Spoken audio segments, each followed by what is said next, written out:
सुपौल में शिक्षा के नाम पर बच्चों की जिंदगी के साथ बड़ा खिलवाड़ हो रहा है। मोटी रकम चुकाकर भी पेरेंट्स अपने बच्चों को जोखिम में डाल रहे हैं। हम ऐसा इसलिए कह रहे हैं क्योंकि 3 दिन पहले ही दूसरी क्लास का एक मासूम लापरवाही की लपटों में जलकर काल के गाल में समा गया।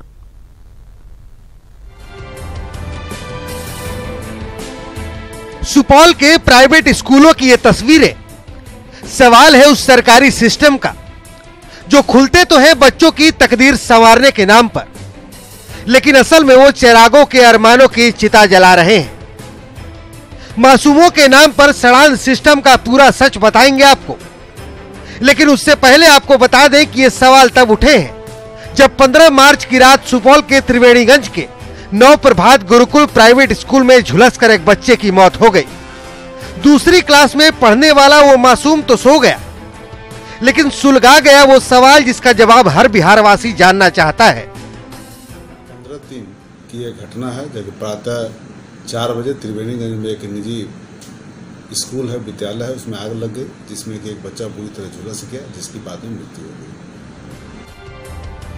10 साल के मासूम के जिंदा जल जाने के बाद बड़ा सवाल तो ये है कि शिक्षा विभाग रजिस्ट्रेशन से पहले मानकों का ख्याल क्यों नहीं रखता। बगैर बुनियादी सुविधाओं के कैसे पनप रहे हैं प्राइवेट स्कूल। सवाल के बाद हम आपको सच्चाई से रूबरू कराते हैं। न्यूज 18 की पड़ताल में पता चला कि इन स्कूलों में पक्के छत नहीं है। झोपड़ी नुमा भवन में आवासीय विद्यालय चलते हैं। पढ़ाई और रहने के नाम पर 1,500 से लेकर 2,500 तक हर महीने मोटी रकम वसूली जाती है। लेकिन सबसे हैरान और परेशान करने वाली बात यह है कि ज्यादातर प्राइवेट और आवासीय स्कूल बगैर रजिस्ट्रेशन के चल रहे हैं। फायर की सुविधा अपने यहाँ नहीं है। वो भी लगा लिया जाएगा। जो भी कमी है उसको हम लोग चाहेंगे कि जल्द से जल्द पूरा हो। अभी जो कुछ दिन पहले दुर्घटना हुई इधर किस वर्ष? आप छात्रावास भी चलाते हैं जी? पंजीकृत करवाए हैं विद्यालय को बिहार सरकार से? जी नहीं करवाए। अच्छा, हाँ। इसी बात कारण बस वो छोड़ दिए तो मैं चला रहा हूँ। पंजीकृत कब हुआ ये इस सुधीर चाह है वहाँ का। आप पंजीकृत कब करवाए यह नहीं जानते हैं। आपके छात्रावास में न तो मेडिकल की व्यवस्था है और न ही फायर की व्यवस्था है व्यवस्था इसकी तो नहीं है। तो अभी तो 2 महीना हुआ, धीरे धीरे सब कुछ होगा। समाज सेवी बताते हैं कि मोटी रकम के बल पर कुकुरमुत्तों की तरह प्राइवेट स्कूल खुल रहे हैं, जो बिहार के भविष्य के साथ बड़ा खिलवाड़ है। से लेकर के जिला मुख्यालय, अनुमंडल और प्रखंड मुख्यालय में हजारों स्कूल खुले हुए हैं, जिन्हें न सरकार के द्वारा कोई रजिस्ट्रेशन प्राप्त है, न वह शिक्षा विभाग का मानक का अनुरोध करता है, और तमाम इसमें जो संचालक है सिर्फ वह शिक्षा के आर्थिक शोषण करने के उद्देश्य से पदाधिकारियों और जिला प्रशासन की मिलीभगत से छात्र और नौजवानों के जीवन के साथ खिलवाड़ कर रहे हैं। और उन गार्जियनों पर भी बड़ा सवाल खड़ा होता है कि आखिर एक शिक्षा के लिए अपने बच्चे को मौत के मुहाने पर धकेल रहे हैं, तो सरकार को भी इस विषय पर सोचना चाहिए। Amit Jha, news 18 network, Supaul. सरकार किसानों के लिए कई योजनाएं चलाती है, लेकिन बड़ा सवाल ये कि क्या किसानों को सही मायने में सरकारी योजनाओं का लाभ मिल पाता है। जानने के लिए रिपोर्ट देखिए।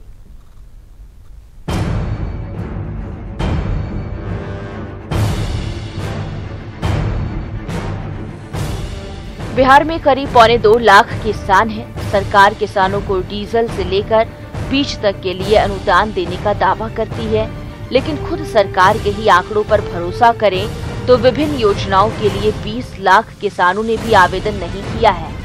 यहां तक कि हाल में ही शुरू हुए पीएम किसान निधि योजना के लिए भी महज 28,01,387 किसानों ने ही आवेदन किया है। किसानों की माने तो सरकार और प्रशासनिक विफलता के कारण ही उन्हें सरकारी योजनाओं का लाभ नहीं मिल पा रहा।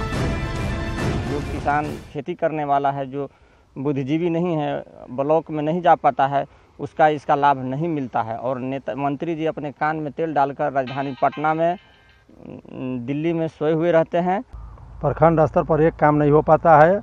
हम लोग राजस्व रसीद देते हैं, बैंक के पासबुक देते हैं, और उसके बाद आधार कार्ड देते हैं, उसके बाद रजिस्ट्रेशन कराते हैं किसान का। वो कहाँ चला जाता है हम लोगों को फिर पता नहीं होता है। किसान सलाहकार वगैरह, ये तमाम लोग कोई काम करते नहीं हैं और किसानों को बता नहीं पाते हैं, जिसके वजह से किसान आधा तो अनभिज्ञ है, वो जान नहीं पाता है, और जो जान पाता है वो कागज़ के झमेले में अधूरा करके रह जाता है। वहीं किसानों की इस बड़ी समस्या पर नेताओं और अर्थशास्त्रियों की अलग अलग राय है। हालांकि कुछ पार्टियां इसे भी सियासी एजेंडा बना रही हैं। क्योंकि अपने अधिकार की जानकारी मिलना और उस दिशा में पहल करना, ये पहल सामाजिक रूप से पहल प्रारंभ नहीं हुआ था, अब उस दिशा में कार्रवाई प्रारंभ हुई है। खरीफ के मामले में हम लोगों ने 15,67,000 लोगों को डीजल अनुदान दिया। तो एक बड़ी संख्या किसानों की इससे वंचित है। दूसरी बात, जो राशि है बहुत ही कम है। तीसरी बात कि जो राशि मिलती है उसमें भी विलंब होता है। चौथी बात कि इस राशि से किसानों की मौलिक समस्याएं नहीं हल हो सकती है। तो हम लोग तो लगातार देख रहे हैं कि बाढ़ आई, उसका मुआवजा नहीं मिला, सूखा आया, उसका मुआवजा नहीं मिला, फसल में दाने नहीं आए मकई में, उसका मुआवजा नहीं मिला। तो सरकार को इस सब चीज़ से कोई चिंता नहीं।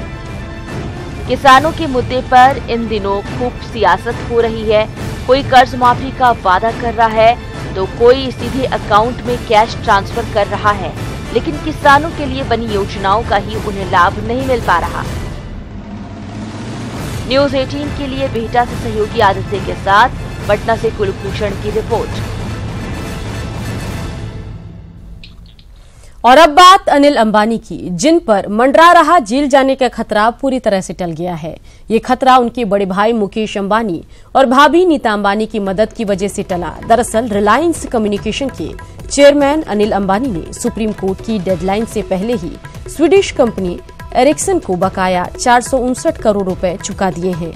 इससे पहले की सुनवाई के दौरान सुप्रीम कोर्ट ने अंबानी को अवमानना का दोषी ठहराया था। साथ ही उन्हें 1 महीने के अंदर 453 करोड़ रुपए चुकाने के लिए कहा था।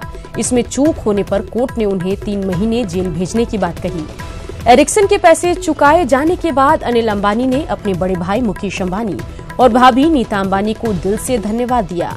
साथ ही कहा है कि मुश्किल वक्त में साथ देकर मुकेश और नीता अंबानी ने पारिवारिक मूल्यों को बचाया है।